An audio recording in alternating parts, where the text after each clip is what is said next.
and gentlemen, Wednesday, the 14th of July, 2021. We didn't have our Bastille Day, but they stormed our feed in some ways. So we're back in a new feed. I hope you can find us. Welcome to the People's International Chat Show. And as I said before, which you didn't hear, a day closer to independence, even though sometimes it doesn't feel like it. Thank you for joining us. And I'm going to spin out the introductions a wee bit, so I hope that you can all find our new feed. First of all, a warm welcome to our panel tonight. A slightly larger panel than usual, and I'm not saying because I've put weight on in lockdown with more people. First of all, welcome aboard our producer in the background, Raimond Dijkstra. I'm not in the background. Sorry. Well, yes, you're working away in the background as well as being on the panel. You know what I mean, man. You know what I mean. Welcome aboard, Raimond. How you doing? Doing pretty good, mate. Yourself? I'm fine as well. Thanks. Thanks for joining us again. It's good to have you on board. We've got a couple of new guests on the panel who I'm going to come to later. First of all, welcome back, Daniel Thew. You've been on the show before. Good to see you again. How you doing? Lovely, lovely. Great to be back. Even though it was an emergency call, but hey ho, I'm glad to be back. It I'm was indeed. Quite enjoying it, even though I don't see myself as a speaker. You know what I mean? It was indeed quite. If it was an audience, I wouldn't be there. I'd be hiding behind a screen, you know. It was quite short notice tonight, and again, thank you for jumping in at the last minute. Very good of you, and we appreciate it. And even if it hadn't been the last minute, I've got the swear jar to have you back. Oh well, there we go. William Forbes, we know from the brother of the bar. I think it's the first time you're actually on the international chat show. Second time. We on once when I was taking a week off, maybe. But anyway, good to have you back. How you doing, William? Fine, absolutely fine. Great to be on. Thanks very much for asking me on. Great having you on, mate. Thank you as well for jumping in at very short notice. And this time I'm definitely right. New to the show, Craig Dempsey. Craig, I know many folk watching will know you anyway, either via Facebook or Twitter or in person. First of all, welcome aboard. Thanks for joining us. How are you doing tonight? I'm absolutely excellent. I've been looking forward to this since you asked me. So yeah, looking forward to it. All right. And for those that maybe don't know you, would you like to maybe say a couple of words about yourself and about your Yes Hub? Of course. I've supported Scottish independence all my life. 2014 to me was a time where it was joyous. I loved it, the build up to the referendum, but like everybody else, or like a lot of people, I was disappointed with the result. So I became more involved. Basically, I class myself now as a full-time activist. Part of the organising committee for the S2 Kirkcaldy Hub. I'm also on the NEC of AFE. I'm an Alpha Party member. But for me, this is the future. You know, we had the disappointment in 2014, but we've got to push and push and push because we're doing it. Me personally, I'm doing it for my kids, my grandkids.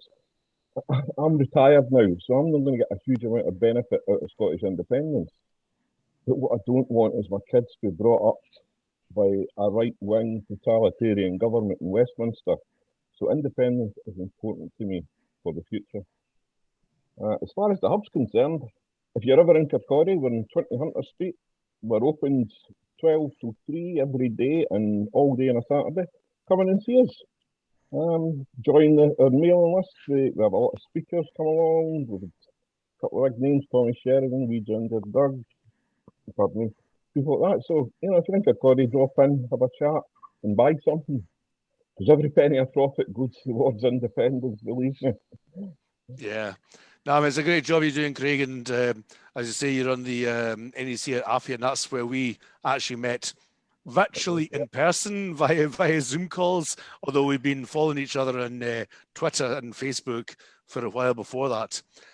Welcome aboard also to our viewers. I've seen that most of you appear to have found us now on a new link. Owen Hay, Stuart Laird, Kevin Riley, Alex Adam, Millen McCain, Irene Manson, Alison Clark, Nancy McIver, Anita King, George Aiken, Melanie United have equalised, by the way, just for your information.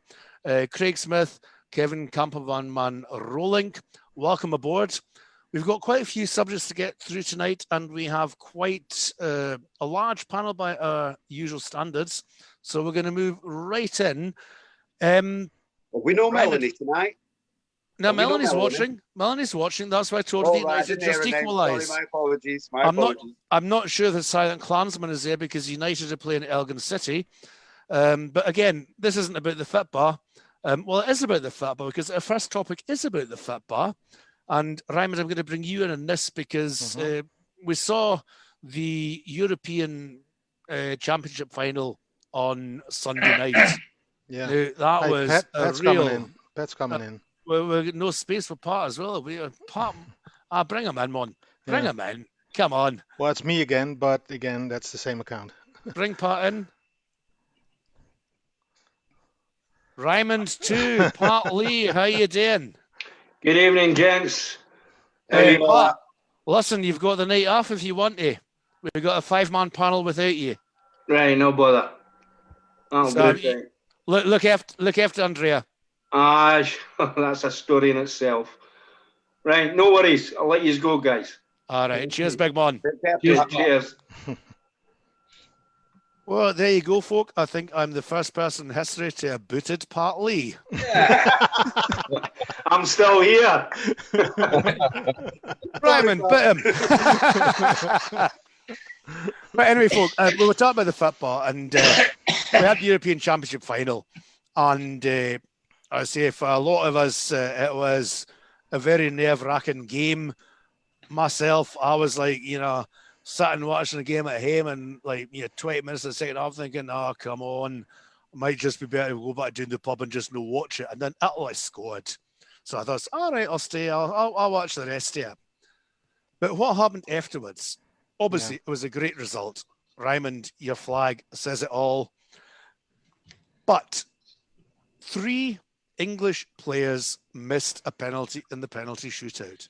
Now, English players have missed penalties in penalty shootouts for as long as penalty shootouts have been going. Dutch as well. This year, the Germans as well. Yeah. The difference this year was that the 3 English players who missed the penalties, and I'm not going into the tactics of the game about bringing in a subby 10 seconds before full time. They happen to have a different skin colour to all 5 of us on the panel tonight. Although all 3 of them were born in England and grew up in England. Yeah. So they are as English as I'm Scottish, as Raimond is Dutch, and Craig William Scottish, Daniel English, New Scot. Now, what they got afterwards on social media was a barrage of racist abuse. Yeah. Raimond. You can't imagine how I felt when I first saw that, when that came up. It's just unbelievable. I mean, if you should fault anybody, not the racism, not counting the racism, but if you have to fault anybody, the coach put them in there and let them do the penalty. They didn't have that much experience with them. That's on him.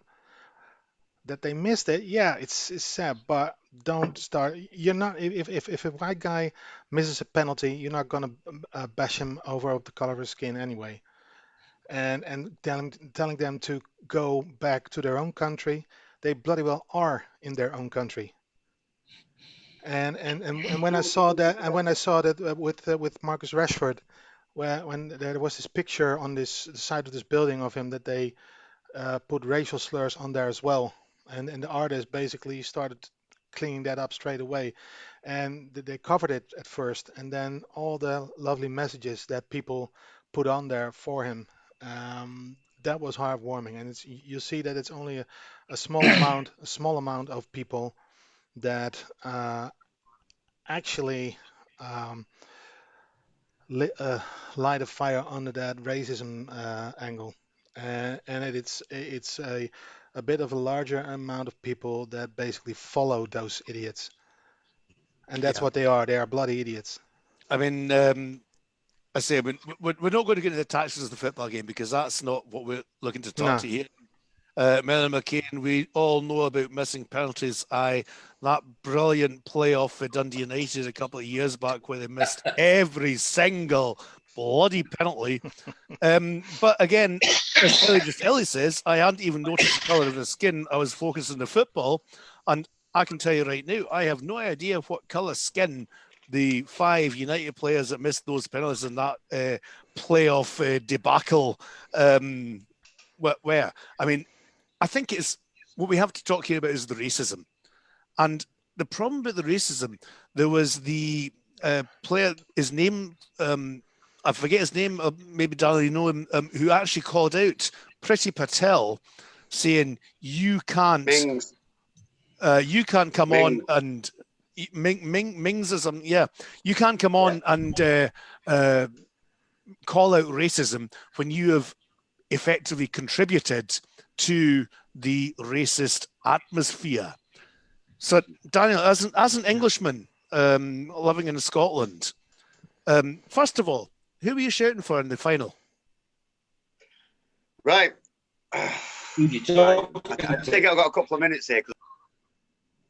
You just muted yourself, Daniel. Who are you shouting for in the final? 10 years ago, wait, first. Who are you shouting for in the final? There's two options. Italy. All right. Right. But I'm going to explain why.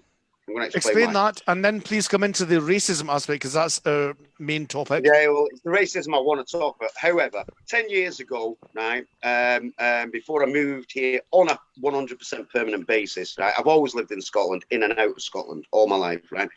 Up until 10 years ago, whenever I seen an England-Scotland game, I always wanted to just see a brilliant game. I didn't support any team, supported them both, okay? And that's the way it was. It was not Britishness. It was because I love both countries, okay?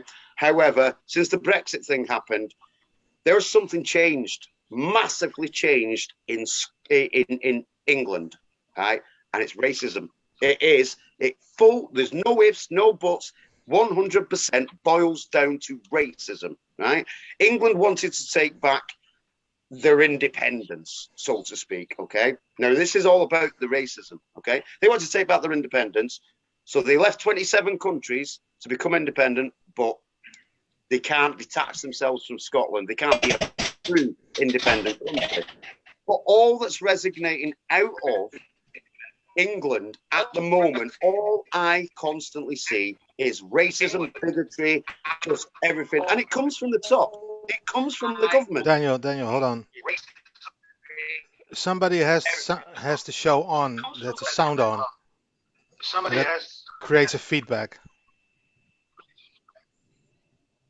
It's not myself. Everything's off in my house. Just turn the volume down. I don't know who it is. That doesn't matter. But either turn the volume down, guys, please, or alternatively mute yourselves when you know speaking. Because that's a standard feedback. Zoom practice. Otherwise, you get feedback. Right, Daniel, carry on, please.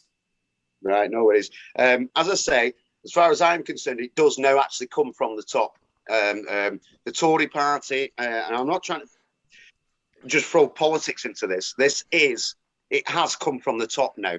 I mean, Boris Johnson, absolutely famous around the world for all of his racist BS. I'm trying not to swear. Not just that, you got Priti Patel, whose family, fortunately or unfortunately, I don't know whether it's fortunately, but unfortunately, were immigrants. But she is absolutely dead against immigrants and this, that, and the other. And she's so hard-faced. However, this brings it in to what Mings said. You cannot stand there and say, oh, you can't take the knee because you're playing jester politics. I'm sorry, BS. I'm doing my best not to swear, right?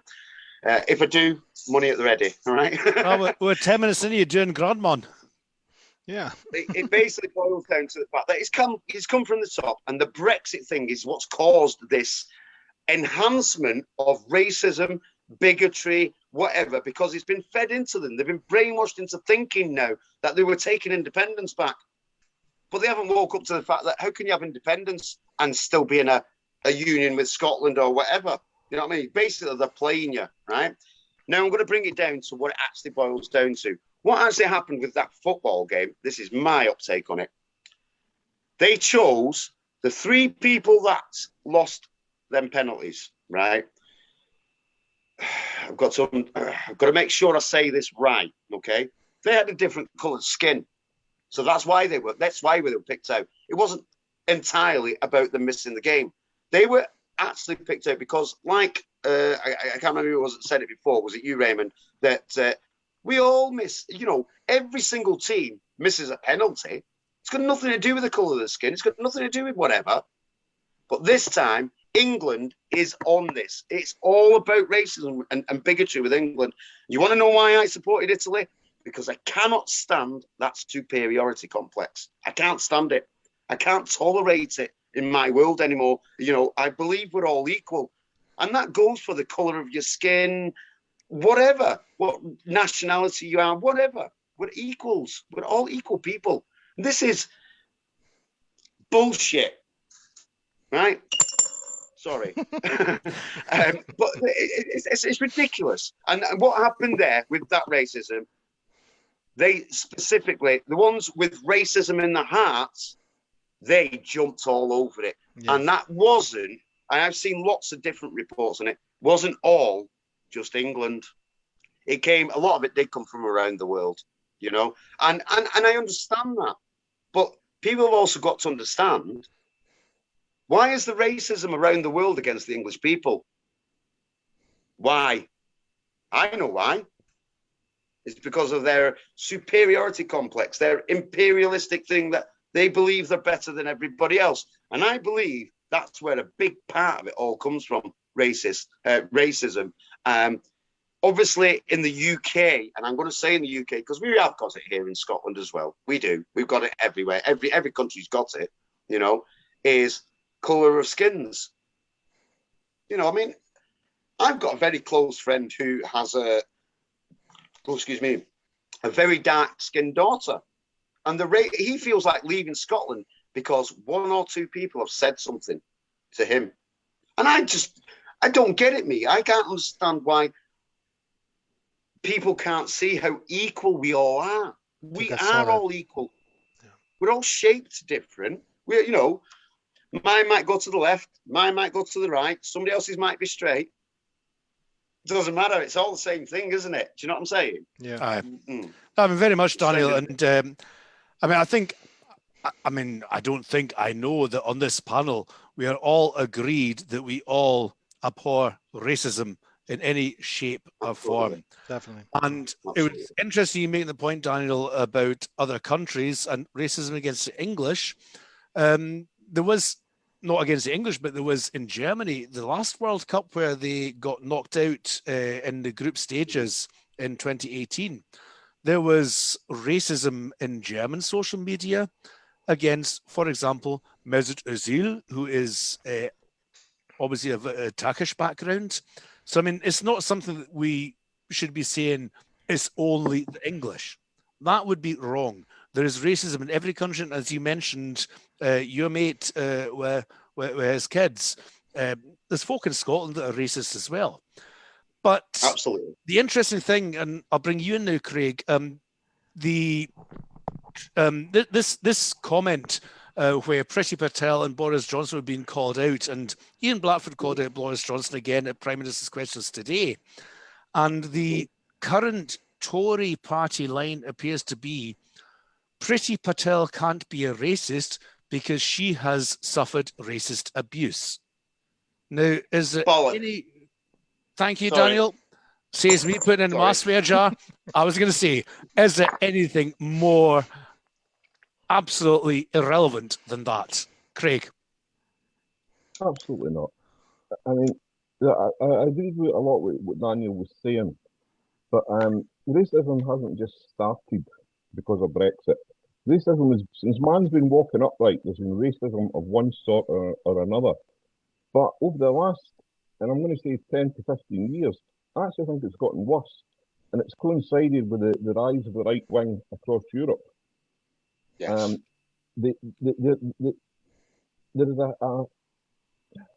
a nationalist tendency. I hate using that word nationalist there and that. We see a rise in racism in Germany, we've seen it in Poland, we see it in Romania, it's in England, it's happening in Scotland. Scotland's slightly different, I believe, in that our racism is a problem, but a bigger problem is sectarianism, which again is a It's on a downward spiral. Sorry to interrupt. Sorry. Yeah. So there's no easy fix for this. It's almost inbred in people to be racist. It's been going on for year after year after year since time immemorial. So there's no easy fix. But you would expect the elected members of the country to stand and try and stamp it out, not sort of give it away. I mean, Boris Johnson today, when he was challenged by Ian Blackford about the Piccadilly and watermelon smile, he didn't apologise. Can I just say you messed up there. Hold on, Daniel, hold on. Let Craig finish, please. But Boris Johnson didn't apologise for those remarks. All right, he turned around and said it was a different time. Well, racism's racism, whether it was today or whether it was last Sunday or whether it was 10 Sundays ago. It doesn't matter, it's racism. And the government has to be seen to be doing something. I don't know what to do. It's human nature. But to turn around and say, well, Priti Patel can't be racist because she suffered racism, that's just, that's crap. Absolute crap. I'm bringing Daniel before we go on to William. I think more to the point, Craig, though, at PMQs today, Boris Johnson not only did he refuse to apologise, he also says that what he said in the past was taken out of context. Yeah, now, exactly. let me say one thing quite clearly here. Racism is racism in whatever context it is meant. And it is racism, even if you think it's just banter. It is still racism. Daniel. I only wanted to, and I do apologise for interrupting you there, Craig.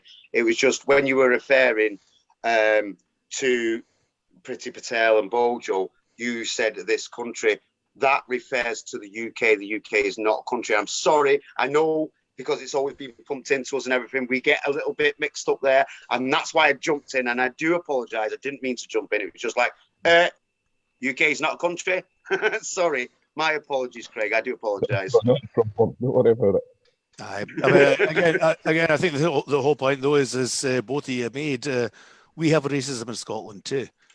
It would be wrong for us to sit back and say, ha ha, English racists. We have a problem in Scotland as well. And as you said, Craig, sectarianism is effectively a kind of racism.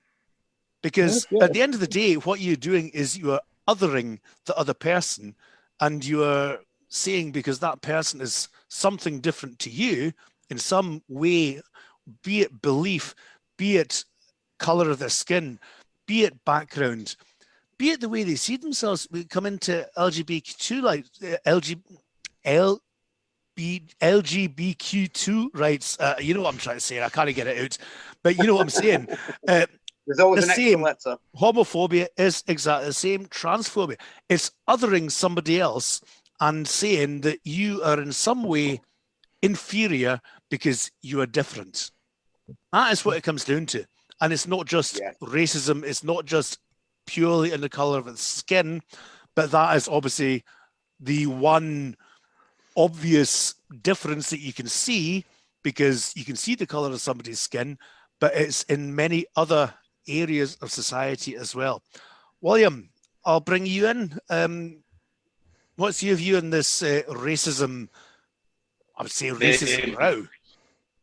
Sometimes, can you hear me okay? Yeah, fine, mate. Sometimes it's like walking in eggshells. I mean, what happened the other night there isn't anything new. It's been going on for years now.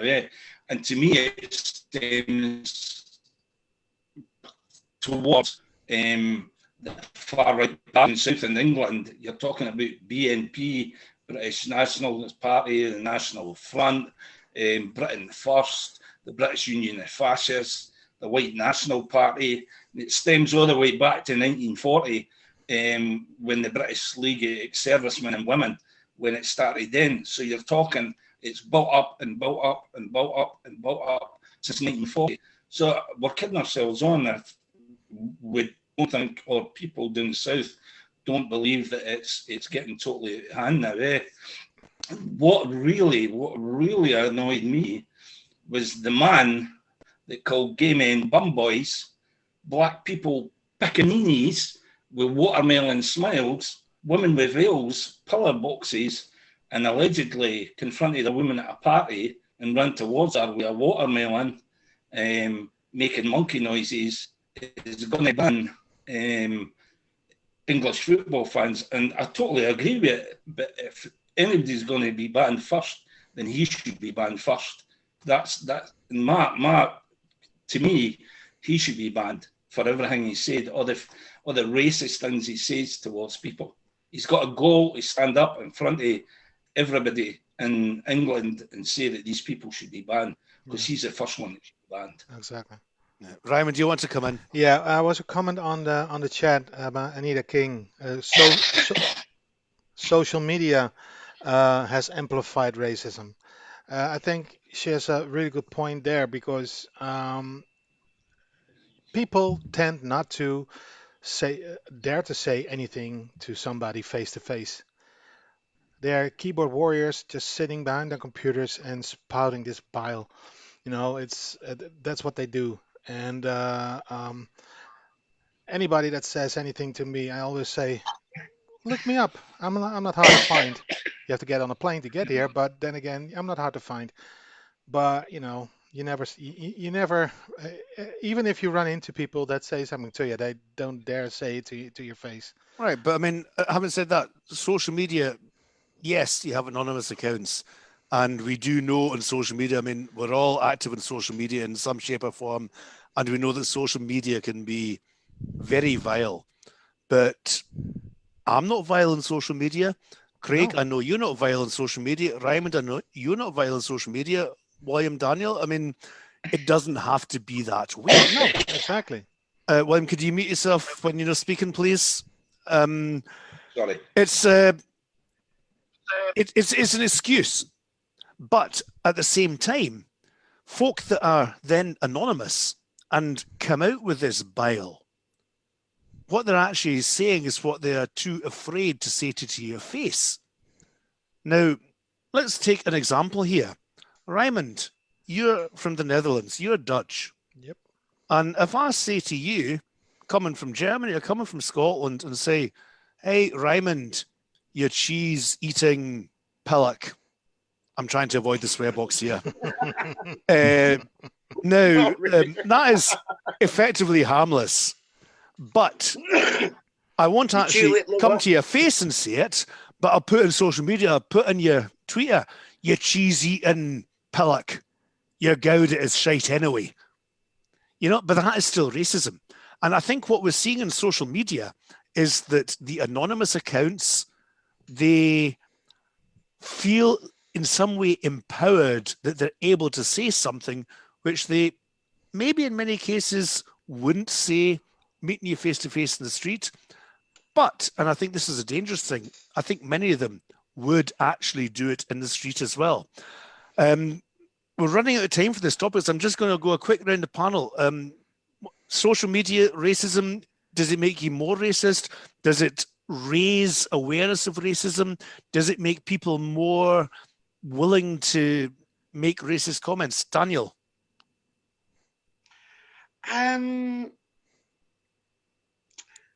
Possibility. I think it's more, if you've got racism in your heart and that bigotry in your heart, and then yeah, you're going to look for any opportunity to vent that. I think that's kind of the way it really works. I mean, there's that many different types of platforms now. It isn't just social media. I don't 100% agree with what you said there about, to you, Colin, about most of them would do it in front of your face. I think that the only way they would do it in your face is if they got an audience and they're not on their own.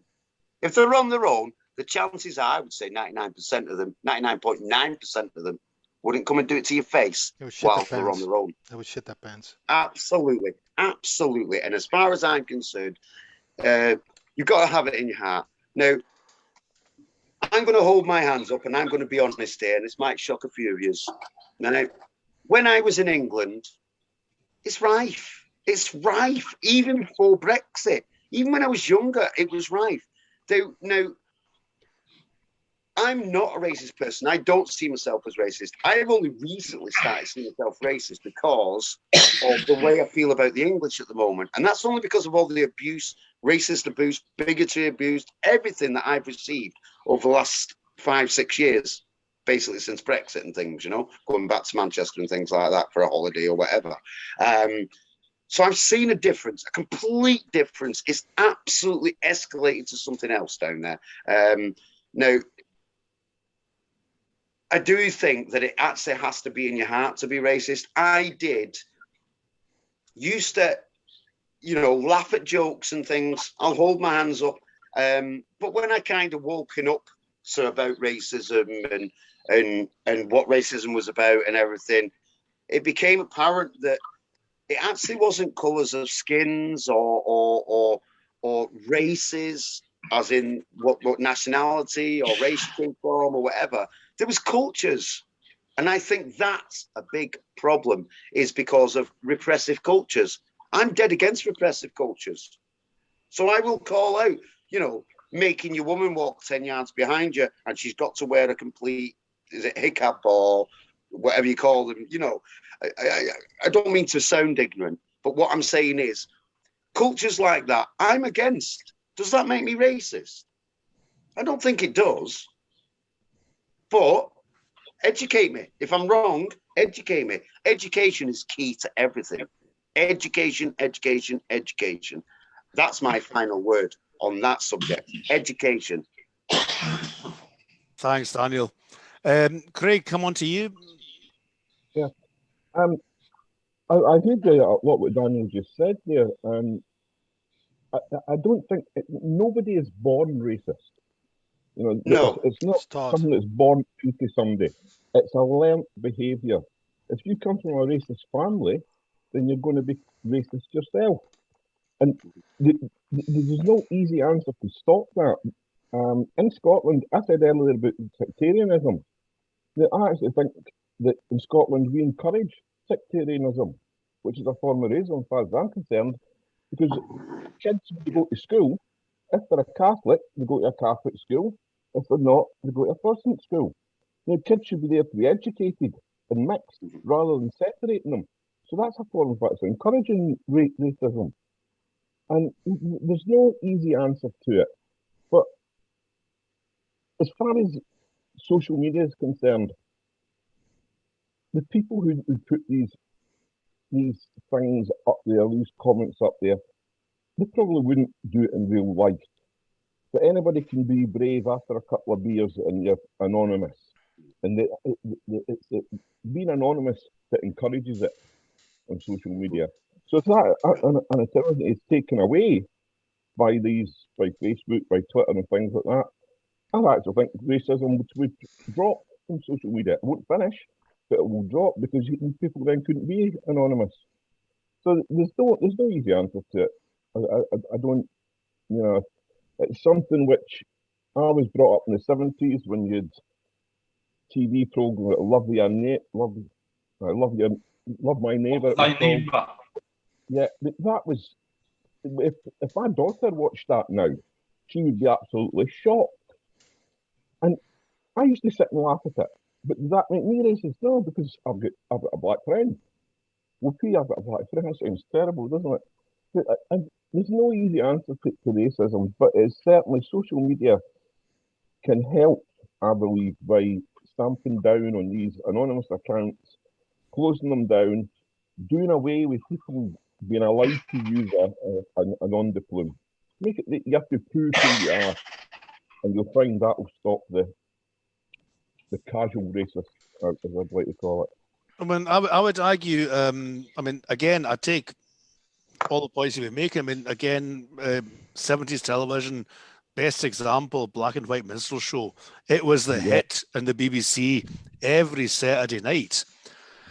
But if social media stamps down on these comments and deletes the comments, bans the users, we've seen Boris Johnson saying, "Oh, we'll ban them from going to FITBA games." Now, let me tell you one thing.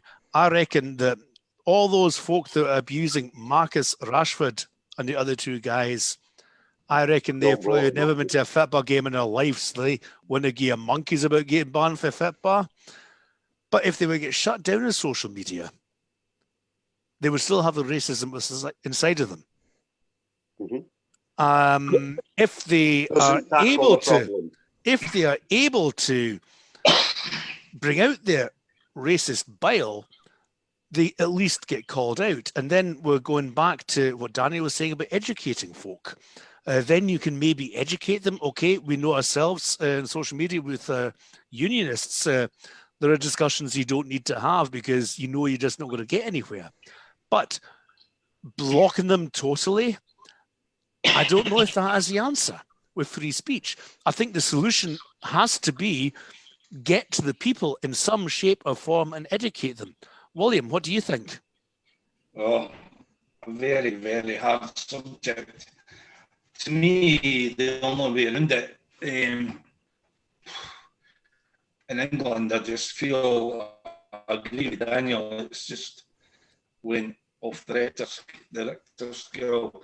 In Scotland, we need to put think tanks in, put a think tank together for primary schools and go in at primary school ages and get people to talk to the children and discuss different things with the children so that they didn't follow the same route as other people have followed.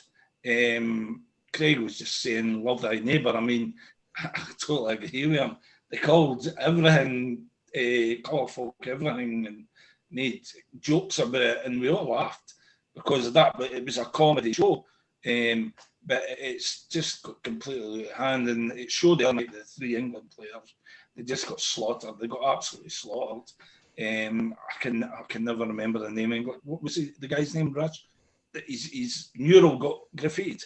Marcus Rashford. Marcus Rashford, yeah. Can you hear me? Aye, that's right. His mural got graffitied, and I mean, it's just they've taken it to a new level in England now. And I don't think they'll ever get it back. Brexit was another excuse for them to kick immigrants out of England, and they're trying to do it in Scotland as well. But it's really, really difficult. And to me, the only way forward is to get a think tank team together and send them into primary schools. I mean, I don't know if I've said this already. I watched, did you see Marvin, well, I don't know if you did, Marvin Bartley on at tea time. He plays with Livingston Football Club. And he's discussing it. We need people like that to go into schools and discuss things with children and different ideas, how to deal with like different, what's the word I'm looking for? I'm sorry, I'm lost for words here. I just think they really have to put their head around it and get together and discuss it. Sorry. You are lost for words? I think that is right. I mean, I think it goes back to what I was saying before, this othering of other people. And it's very easy. Somebody is different in some way, and it's very easy to see them as inferior because they're different, and that is what we have to get into. And I'll bring in a couple of comments from the chat. Tracy Miller, you're right, Daniel Thew, it's like they need an audience. Kelly MacDonald, racism has a lot to do with the home environment, just like religious bias. And Kev Riley, the tabloid media is responsible for this rise in right-wing racism in England.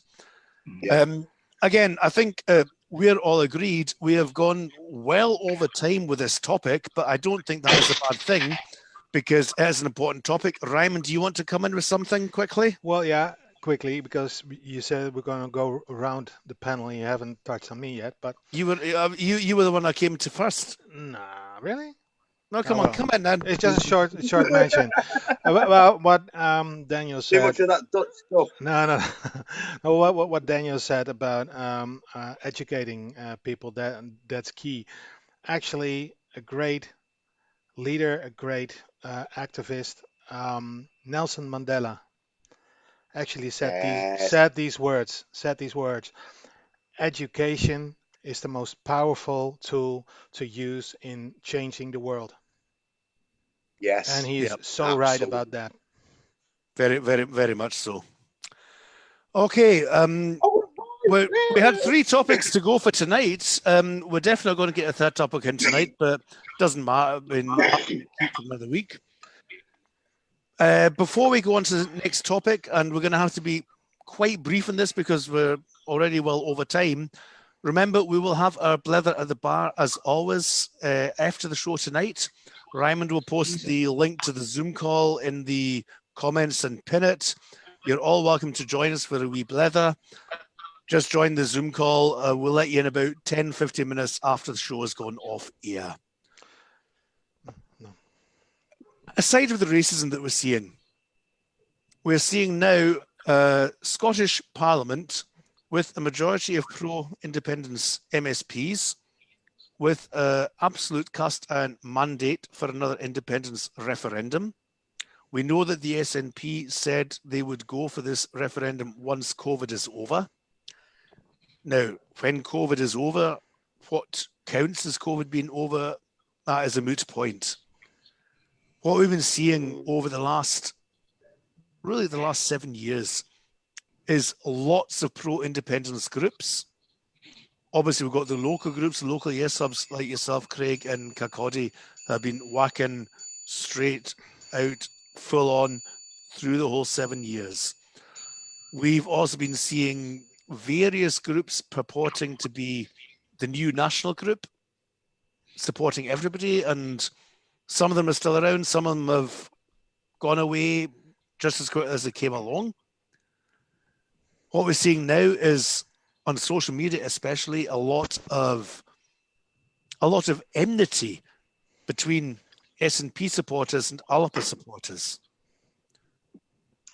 None of this is doing our independence campaign any good, and while it would be nice to see a concerted national campaign, it doesn't really seem at the moment that's going to happen. There's, again, various groups coming up and saying, well, we can be the focus point, but again, there's no one actually getting the focus. So Craig, as an absolute long-term activist, what can the grassroots do, and how urgent is it for the grassroots to get together to force the independence referendum issue? It's essential that we remain positive. And that's the first thing I've got to say. There has been a lot of say. It's the first time in 7 years I've seen an actual split within the yes movement that is, and it is a split. Since 2016, since the EU referendum, the SNP, and I'm not digging at the SNP here, because I do understand what they tried to do, but they tried to reverse an English Brexit, which I don't think was ever going to happen. I personally think that time could have been better spent preparing a white paper, Summer to Scotland's Future for 2013, preparing for a referendum, sorting out the currency, sorting out the borders, things like that. And it kind of brings us up to the present where the can has been kicked and kicked and kicked down the road, and people like me are getting very, very frustrated. But I'm not losing heart. This is what I've got to get over. We must remain positive. It's easier to say that it's all the SNP's fault and all the rest of it. COVID is something which nobody could have predicted. And I actually believe if COVID hadn't have happened, I actually think we would have had a referendum by now, or we'd have a time for a referendum. We'll have a referendum once COVID's finished. COVID's never going to be finished. COVID's going to be with us for the rest of our lives. It's going to become like the winter flu kind of thing. It's going to be there. It's a virus. We can't eliminate it totally. So COVID's going to be there. To recover from COVID, I believe we need independence, And that's why I would want the SNP and Nicola Sturgeon to give us a date, not 4 years from now, not 3 years from now, a date next year. We don't need a 2-year campaign. A short, sharp 6-month campaign would actually do it. And but just give us that little bit of hope. You know, give us a date to look forward to.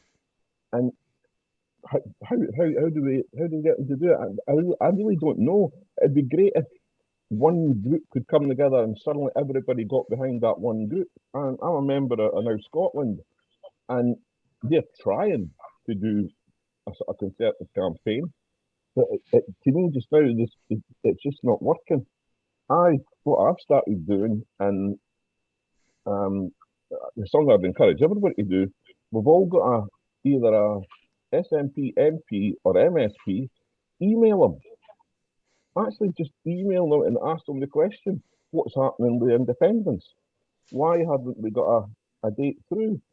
2019, Nicola Sturgeon came out at the conference and said, and her exact words were, my government will bring forward a bill to allow us to have an independence referendum. That's in 2019, and that bill is still not been through. Aberdeen. Yep. It still hasn't been through. She also said in the same speech and got a standing ovation that within a year, it was by the end of that year, she'd be asking for a Section 30 order. That still hasn't happened. So we, as pro-indie people, we need to let the SNP know exactly how we feel. And the easiest way to do that, and the simplest way, and costs nothing, is to pester your MPs, pester your MSPs. Don't just send them one email, send them 3 or 4 a week, and just keep at them. We need to put pressure on the SNP, because believe me, people, if we wait for 4 years till the end of this Parliament, you don't know what kind of damage Westminster is going to be done. Westminster is going to rip the heart out of this country. So we need our independence ASAP, and that way we will recover from COVID. Right. Comment here, George Aiken. The biggest problem is all the groups want to be the leaders. William. I just put me right. I totally agree with Craig. Did you say Scotland now, Craig? Craig, can you hear me? Yes, Now Scotland, yeah. Now Scotland. I've seen that video, and one of my ex-colleagues who I worked in Royal Mail with, Derek Durkin, made a speech on the RaLei sort of outside Holyrood. Made a great speech, and he sort of emphasised what you just said. The time for sitting behind the keyboard and doing nothing is over. It's time for to send emails or even write letters, because they'll have to open the letters and they'll have to read them. They can easily delete an email and just push it away as soon as they get so far through it. We'll have to hit all the MPs and the MSPs, the Greens, everything, send them daily emails asking for independence, day after day, week after week, until they're, well, I'm saying until they're sick and tired of it, that they'll have to do something about it. Plus, I feel everybody's want to, Colin says everybody's want to be, was it you, Colin, everybody's want to be in charge. I think... How's it coming for George Aiken? Is it George Aiken? On Saturday, I was at RaLei. Unfortunately, John Love took a heart attack while I was there. He collapsed, I saw him fall over. First, I was on the other side of the road. I had a placard, and unfortunately, I saw him, but he didn't have his cap on. So I thought, is that John, or is that somebody just had too much to drink? He actually collapsed, but he got seen to got the ambulance, and he's fine now. Hopefully, he's okay. He already posted it again. I took my placards along. And John had a stall out, and we really need to get out in the streets and do something rather than sit behind the keyboard and nitpick. We need to go. I mean, there's a rally seemingly in Dundee on the 31st of July. I'm going to try and make it up there as well. I'm going to go to Dundee on the 31st of July, take some of my placards there. I mean, I think it's the speeches. If it's the speeches, I might just stand in the main road, and I've got a habit of doing that, and folk will sort of look at me. But we need to hit the public now. But we didn't. To me, okay, I love speeches, and it's great to hear a nice speech. But the problem is, you've got to hit the people on the streets. You've got to show them things and make them believe, and to have a discussion with them and make them believe that independence is the best way forward for Scotland. A lot of them do. I mean, when I was at Rosyth, a few of the women saw my placard, come up and talk to me. There was a queue outside of the chemist, and there was women there, and they sort of had a discussion with me. And you've got to talk to folk. You've got to talk to folk. If we just sit here and do nothing, we're going to be kicking the can down the same road as we did in 2014, and we're not going to get the independence we want. I mean, I want independence more than anything, but we have to do something about it. We have to take it into our hands, get out there and get ourselves independence. Right. Raimond, I know you've been waving your hand to come in. Yeah. Let's take a quick point from Ruth Hanratty, because the question was made in the chat. Recall the MPs from Westminster. And Ruth says, well, they need to be there to have a voice on behalf of Scotland. Don't get me wrong, I know where you're coming from, but we need to find a way of informing those that aren't interested. Do you remember Radio Caroline? Maybe we could invade the airwaves. Now that sort of takes us on to the point that we're not going to have time for tonight about the indie media, but Raimond. But the thing is, the last time they needed a longer campaign to get things going. That's not necessary now. I mean, basically, and the SNP doesn't need to start a campaign. They need to jump on board again. We've the Yes movement. We have kept this thing going. We have kept this. Yeah, we do not agree with a lot of people. Don't agree with each other within the movement, and that needs to change. And I've been saying that for years.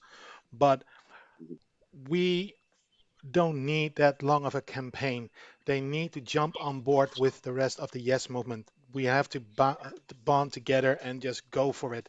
And that's basically what it is about. I mean, the SNP on next conference, main topic is going to be independence. I've got an email for an invite to join the virtual rally. They're going to do it virtually, like last year in September, and they're gonna. The main topic is independence. So I don't know what's going to be said. A lot of people have been accusing them of the holding dangling the carrot in front of them, in front of everybody. I might not as go that far, but we need something. We need a point to go through to, like when you don't have anything to go on, basically you are lost. You don't know what to do. I'm not saying we need guidance. I'm not saying we need guidance. I'm not saying that, but we need a point to work to. For instance, I'm not going on a summer holiday, but we have booked our trip for November, and we did that in May.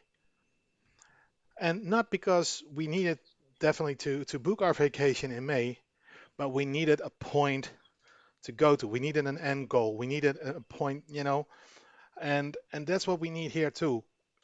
We have the tools to get this going. We have it. S&P has just to jump on board with the rest of the Yes movement and get it going. That's it. Okay, I'm going to come to you, Daniel, and then we're really going to have to, unfortunately, finish this topic for tonight. We will revisit it in coming weeks without any shadow of doubt. And again, the panelists tonight, we'll have you back on quite happily at another time, and we can carry on what we've been talking about tonight. But Daniel, is it the SNP has to move, or is it the grassroots should be encouraging the SNP to move? Because the SNP as the party of government, without any doubt, they're the ones that are going to have to make any decision, the vehicle to the independence. but the grassroots is bigger than the SNP. Right. They have to work together. Unfortunately, I have to say, I don't believe the SNP is working with the grassroots movement. The grassroots movement, the Yes movement, the Yes family, the whole Yes movement is massively bigger than any political party in the UK. And it boils down to the SNP, who are the vehicle. All parties put together, they're not even that big. Yes, they have to start working for that goal, but they're not doing it. And like everybody else is in agreement here, the dangling carrot, well, I'm going to say carrots, not talking to us. We as the grassroots movement, the Yes movement, are not seeing any movement at all. We're getting fed what they think they want us to hear, right? And I'm not going into a SNP bad. It's not an SNP bad. This is not SNP bad. They are our vehicle. They're our vehicle. So we must hold them to account. So yes, I agree with what everybody else said, that yes, it's down to us to pester them like bloody mad. That's not a swear word. It's down to us to pester them like bloody hell. God knows what, right? We need to pester them like bloody hell, right? But the crack is there is no movement.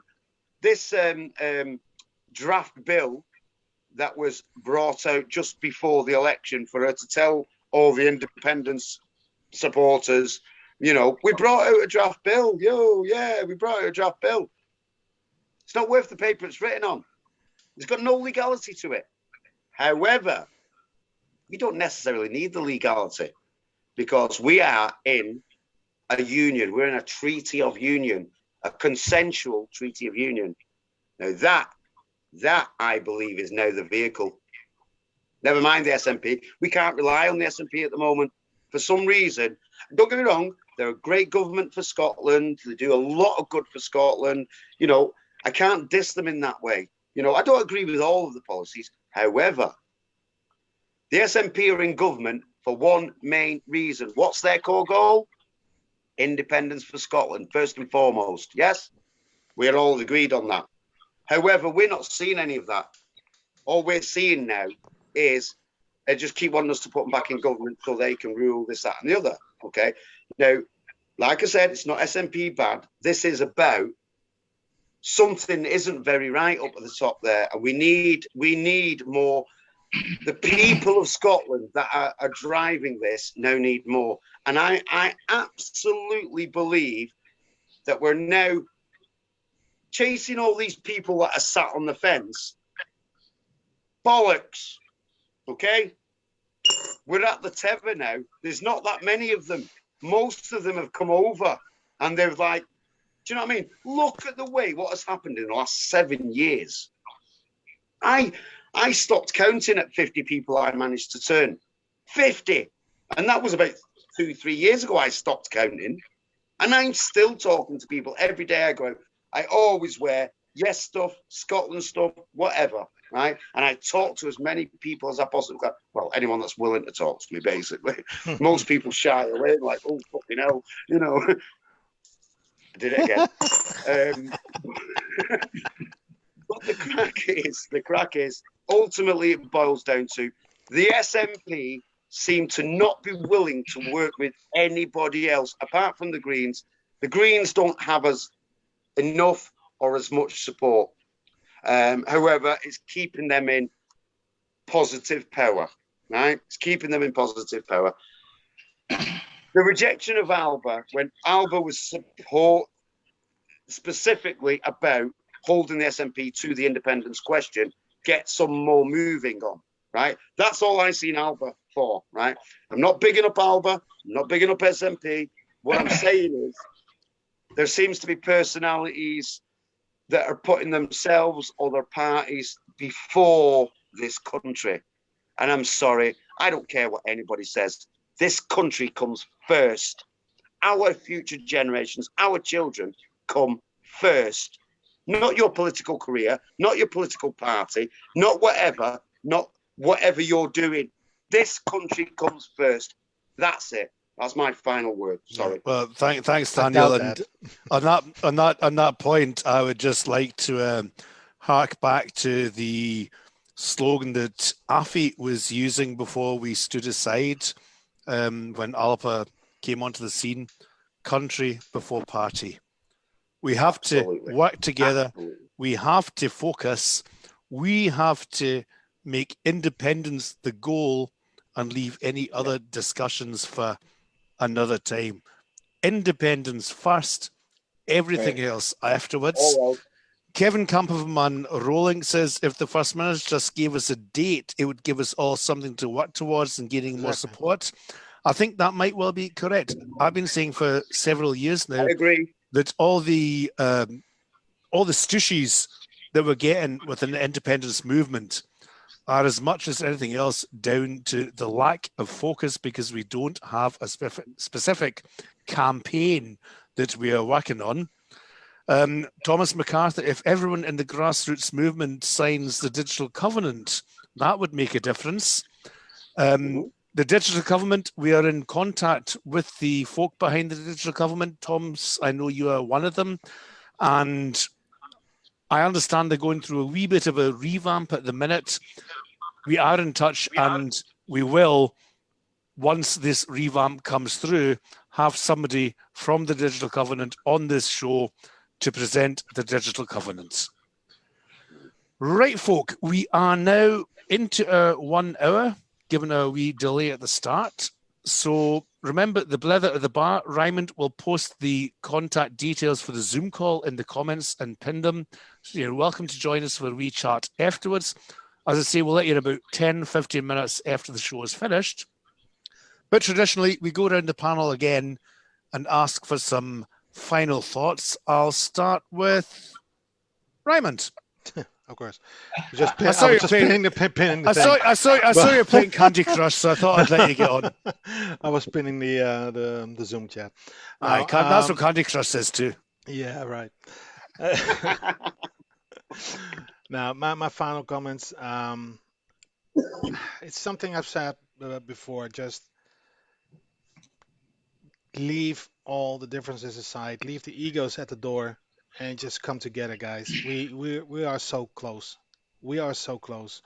And like we said, contact your politicians. Just keep pestering them about independence. Keep talking to them. Keep contacting them. Even if you don't get replies, keep doing so. Don't hold back. Okay, thank you, Raimond. William, final comments. Totally agree with Raimond. We'll have to pace our MPs. We'll have to absolutely bluter them time and time and time again. We didn't have to pick in the same person. We can pick somebody else. Nicola Sturgeon. I've wrote to Nicola Sturgeon. I've wrote to Mike Russell. Can't remember who else I've wrote to. You have to right now. You have to pester them. They have to get through to them that we've had enough and we want independence and they have to do something about it. But while I'm here, it's just that I've mentioned it before, you probably sick and tired of me mentioning it about some placards. If you've got an event coming up, stick it up. I might try and pop through. If you would like me through, I'll shoot at Kirkcaldy. I've been through at Rosyth. I'm going to go up to Dundee if I can make it up to Dundee. I stay in Bonnyrigg, so you've got to think about I can't come up the Highlands and things like that. So, sort of the surrounding areas, I'll pop out with them. They do make a difference. I think on Saturday, I usually check how many folk for the cars and how many folk read them. And I think roughly there was around about 180 people had a wee sketch at them or read them in the streets. And they're taking it in. It's not like handing out a pamphlet. I still believe we should hand out pamphlets as well as updates. But they do read them, they do look at them, and they do take them in.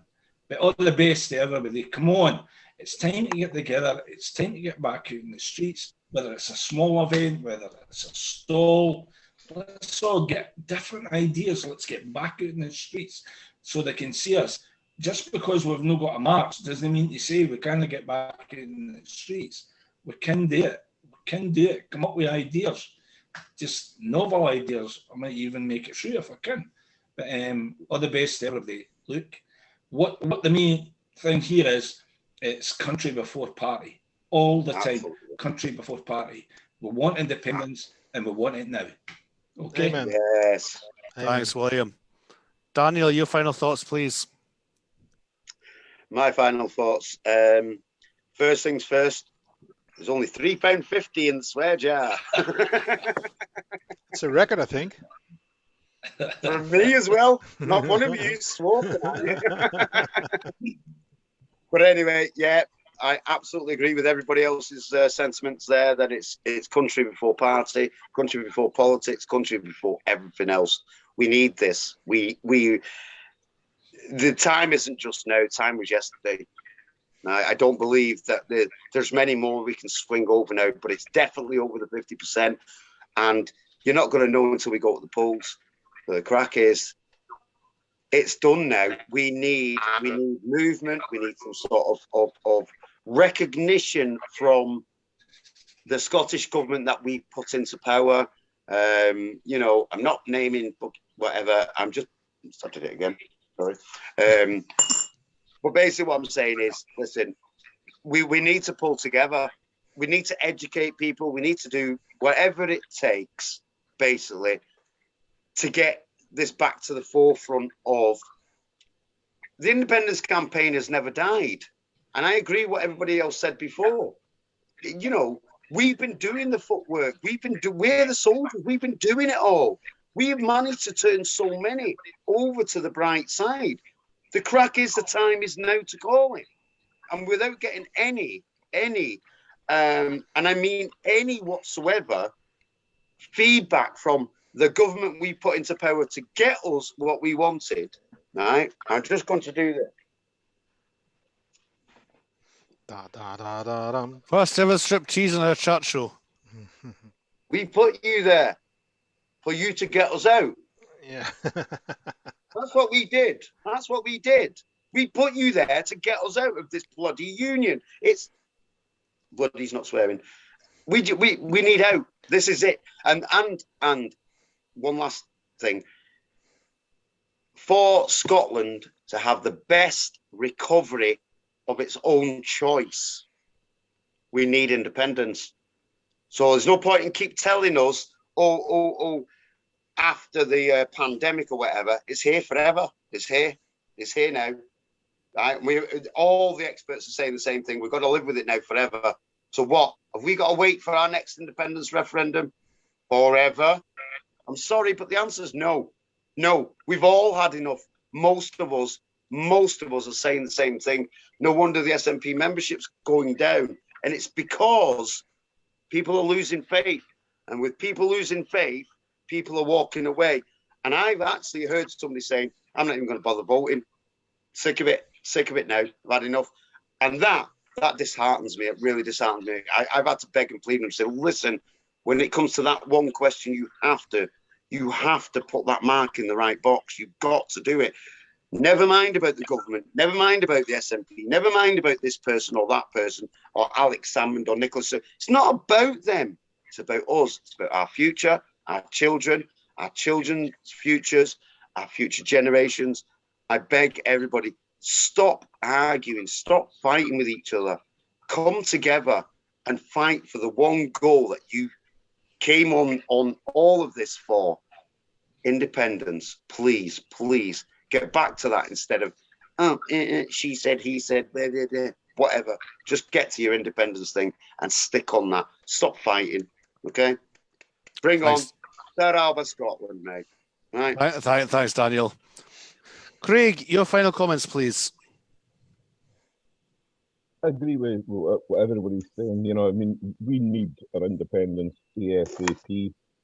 Anybody who knows me knows that figures are my kind of hobby. I love a nice spreadsheet and things like that. And a wee bit of information. 2008, there was a banking crash that affected virtually every country in the world.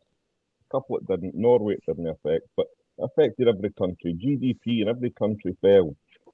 But the countries that came out of that the quickest were the small economies. Ireland, Denmark, Iceland, Belgium, countries like that didn't have 10 years, 12 years of Tory austerity because their economies were able to change with the market. Now, this is the same thing is going to happen with COVID and with Brexit, which is another bummer for us. For our economy to recover, we need to be independent. And only the SNP are able to give us that independence at the moment. So we need to pester them. We need to show that we want it. We need to keep pushing at it. And we don't need a big campaign. 6 months. The big difference this campaign compared to 2014 is, in 2014 we had hope over fear. This time it's the facts over fears, because the facts are all in our favour. So people, don't be disheartened. Seriously, don't be disheartened. The yes movement is split just now, but see, once we have a date, that yes movement will coalesce as one and be the family it was in 2014. Thanks. Thanks, Craig. Okay, folk. Before we finish, I would like to give a wee information to Melanie McCain, who is watching Dundee United 6, Elgin City 1, with about 10 minutes to go. At the same time, I would like to pass on my condolences to the Silent Klansman. I know he watches the show occasionally. Never mind, big man. Enjoy your break for social media and come back stronger when we can get back on the roads again. First of all, obviously, as always, thank you to our panel tonight. Raimond Dijkstra, also a technical coordinator and doing a lot of stuff in the background for us, as well as being in the panel tonight. Thank you, Raimond. Daniel, Thew, William Forbes, Craig Dempsey, thanks for coming on. And you too, Colin. It was great having you on. We had a great discussion. We had a lot more we could discuss. And again, I look forward to continuing this discussion and other discussions in future weeks. If you're happy to come on the show again, we would love to have you on again. Thank you to our audience for watching. As always, we're doing it for you. We're not doing it for us because we think we're just like going to hear a wee blather and Wednesday night and talk amongst ourselves. We're doing it for you. So thank you also for your watching us, for the engagement in the chat. And remember our blather at the bar. First folk is starting to come in. In about 5 or 10 minutes, we'll open up the Zoom chat. Raimond, do you want to come in quickly? One last thing. Thank you too, Colin. Yeah, you're welcome. And I like vending my shit. And I'll come to my final comments.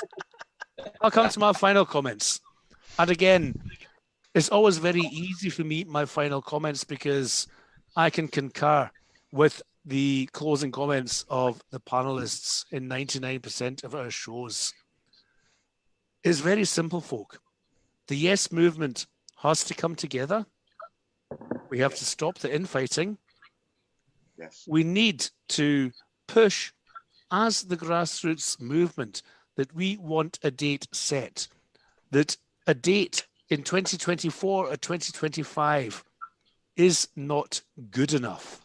Excellent. That is not why we, all of us, promoted First Vote SNP at the constituency at the Holyrood elections. We understand COVID. We understand that in the middle of a pandemic, you don't necessarily want to have a referendum. But as restrictions are easing, there are two things. First of all, time to name the date, obviously. But second of all, as restrictions are easing and we're able to meet up, certainly you guys in Scotland, you're able to meet up. There are events happening in the next few weeks. William's mentioned quite a few. There are many more. Get out there, get on the streets and hold the SNP feet to their fire. I don't mean that in a nasty way. All I'm saying is they had a manifesto for an independence referendum. And it's up to us to make sure that that manifesto is delivered, not tomorrow, but also not in 5 years. The biggest thing that is the most important thing in the meantime, stop this Daniel, you got a fiver for us there to put in the swear jar. Stop this That's fucking it. infighting. Stop this infighting. It's not doing anybody any good. And as everyone has said, when we get to the stage where we have a campaign on the road, we will come together again. We will work for the common cause. But all those folk blocking each other on Twitter because they didn't agree with who should win the World Cup next year, it's absolute rubbish. We're all fighting for the same thing. We're all campaigning for the same thing. So let's stick together as much as we can, coalesce, be nice to each other, keep the eye on the prize. And I know that we always get comments about my Run Rig t-shirts. I've got a lot of them. But I deliberately pulled this one on the day. If you can see, it says the final mile. We are on the final mile on the road to independence. The goal is there. It's close. And we will get it. But only if we work together. So, folk, thanks for joining us tonight. Catch us at the Leather Bar afterwards. Thank you again to our panel. And we'll see you next Wednesday, same time, same place, for the People's International Chat Show. Till then, stay safe and with the easing of restrictions, stay sensible, folk. Good night. Good night. Take care, folks. Ta-ra.